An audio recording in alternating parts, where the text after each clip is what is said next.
Welcome to Canadian Justice. I'm Christine Van Gyn, and today we're talking about an unusual freedom of expression case.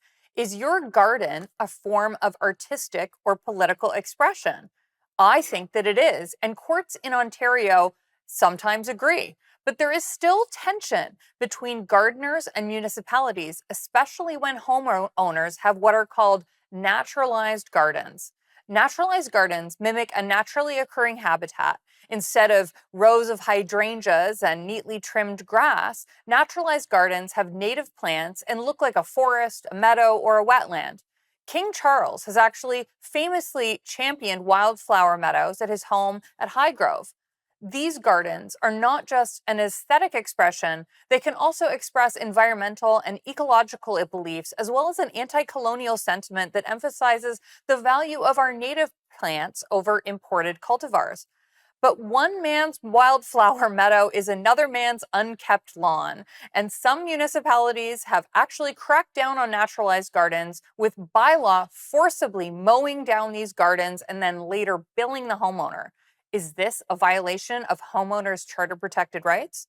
Today, we're joined by Wolf Ruck, a Mississauga-based homeowner and gardener who's fighting the city over his naturalized garden. Wolf, thank you so much for joining me today. Let's start with an explanation of these naturalized gardens. Can you explain to me why you view this as an expressive act and maybe what you're trying to express with your garden? Yes, thank you very much, Christine, for your interest. Um, the yard, I call it, I'm a yardner, not a gardener, in the sense that I'm maintaining a yard in a sort of naturalized state. That is a rewilding process that's been going on since about 2021 and a bit earlier. And it is a form of expression in terms of what I consider to be valuable, what I consider to be a contribution towards the idea of biodiversity and the idea of minimizing our impact with respect to climate change.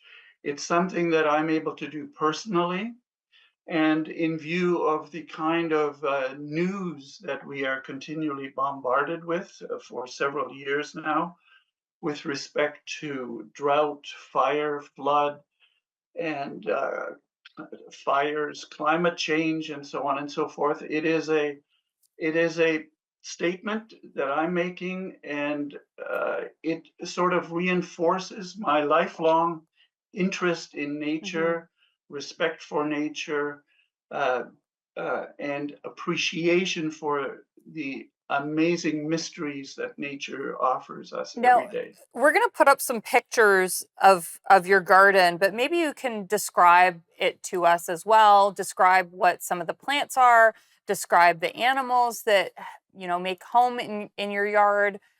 What can you tell us about that? All right.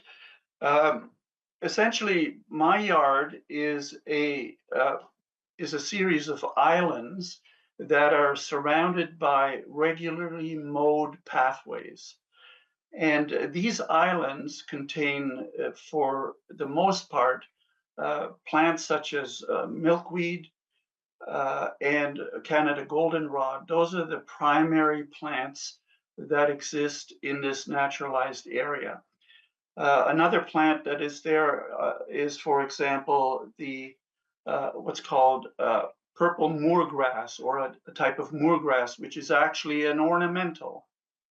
And the whole idea is that essentially these areas I'm allowing to rewild naturally. I'm not in there consciously planting certain flowers and so on and so forth. I have in the past number of years collected seeds from parks and riverbanks and ravines that are close by, and tried to transplant some of these seeds onto my property in those garden plots, if you will. Yeah, And these garden and those plants that you mentioned, goldenrod and milkweed, those are some of the most important for butterfly habitats as well. And there's all kinds of animals like chipmunks and things that also make home in your garden. We've got to go to commercial break, but we'll be right back.